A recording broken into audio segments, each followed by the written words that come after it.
I am 90 years old, and when you reach this age, the past doesn't visit you in pieces.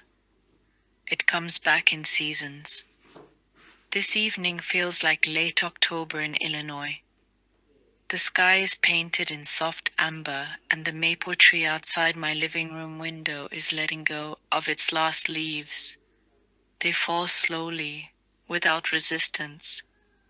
I sometimes think that's how I lived most of my life, without resistance. My name is Eleanor Whitman.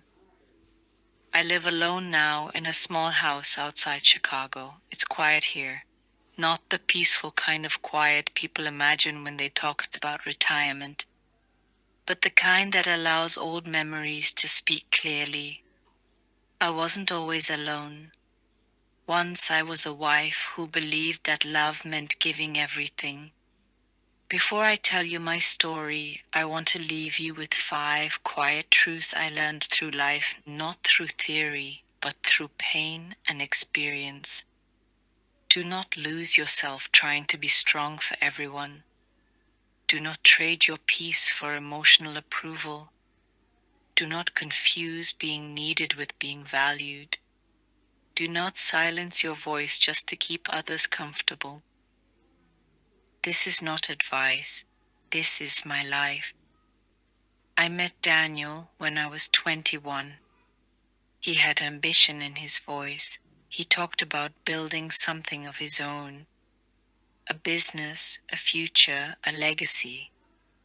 I was studying literature at a small college then. I loved books. I had dreams of teaching someday. But when you're young and in love, you start rearranging your dreams around someone else's. It doesn't feel like sacrifice at first. It feels like partnership. When Daniel proposed, he told me, "We're going to build this life together."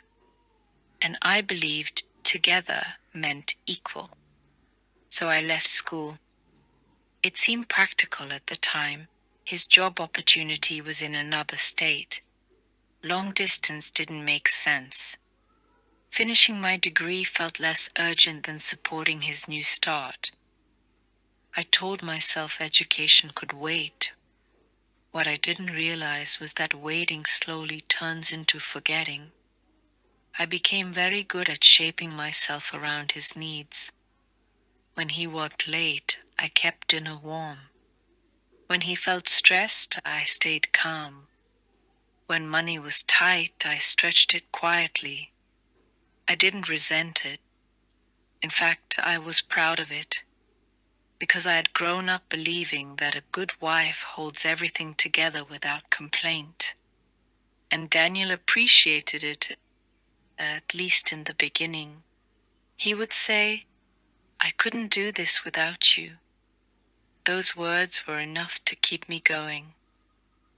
His business started small. To help him invest in equipment, I used the savings I had set aside for graduate school. It felt logical.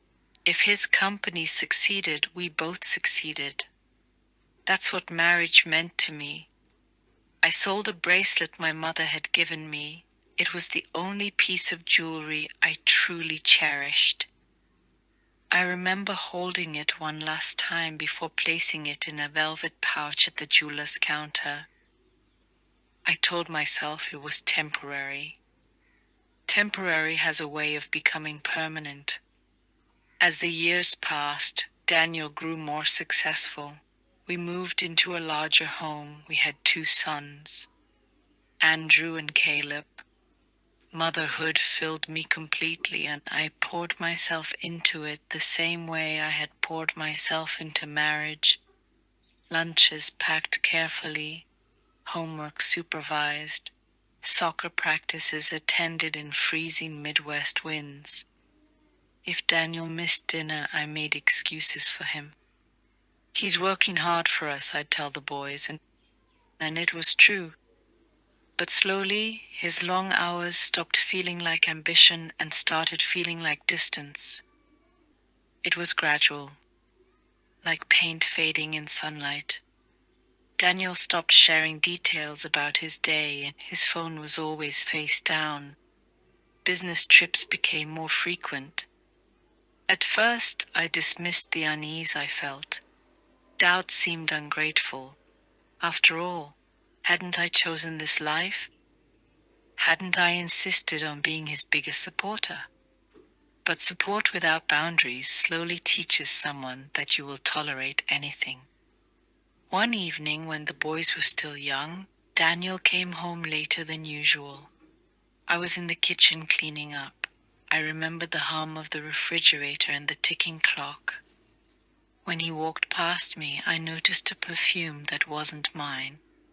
I could have confronted him. Instead, I washed the same plate 3 times. Why? Because part of me feared that if I asked the question, I would have to face the answer, and I wasn't sure I could survive it. The truth revealed itself months later, not through drama, through confession. He sat across from me at the dining table, the same table where our boys had done homework and blown out birthday candles. "There's someone else," he said. The words were calm, almost rehearsed.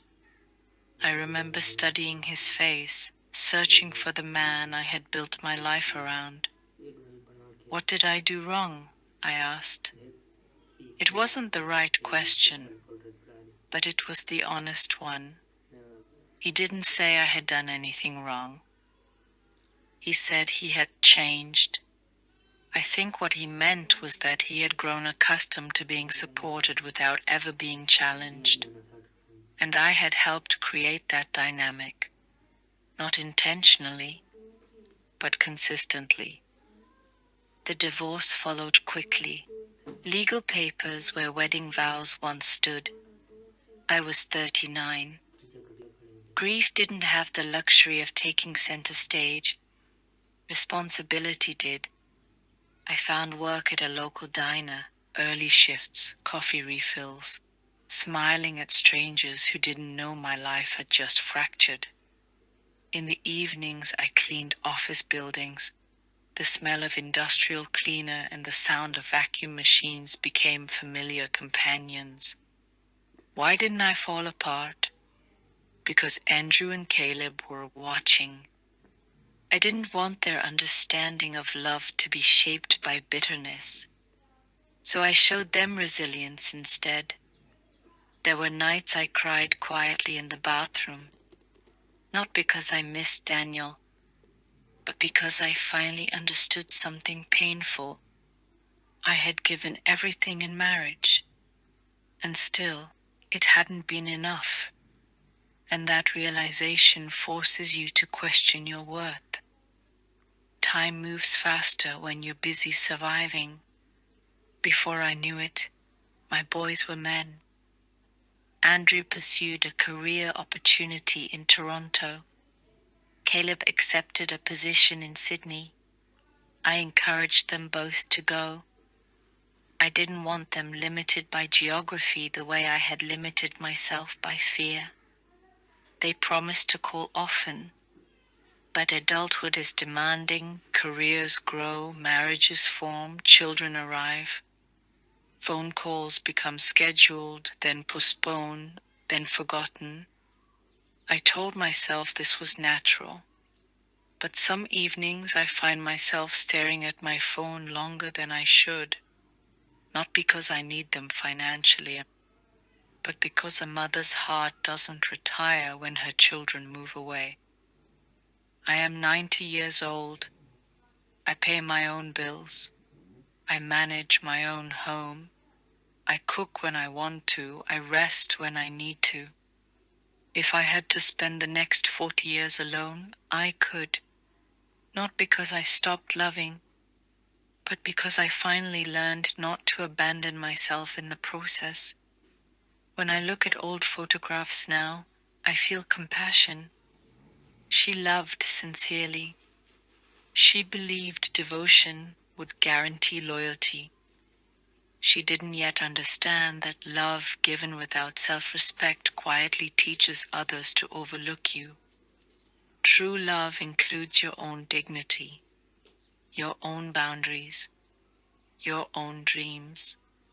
Kindness is beautiful, but kindness without limits can make you disappear. And when you disappear long enough, people grow comfortable not looking for you. I am 90 years old. The house is quiet. The sun has nearly set. And I am finally whole, not because someone chose me, but because I chose myself. That is the kind of love that endures.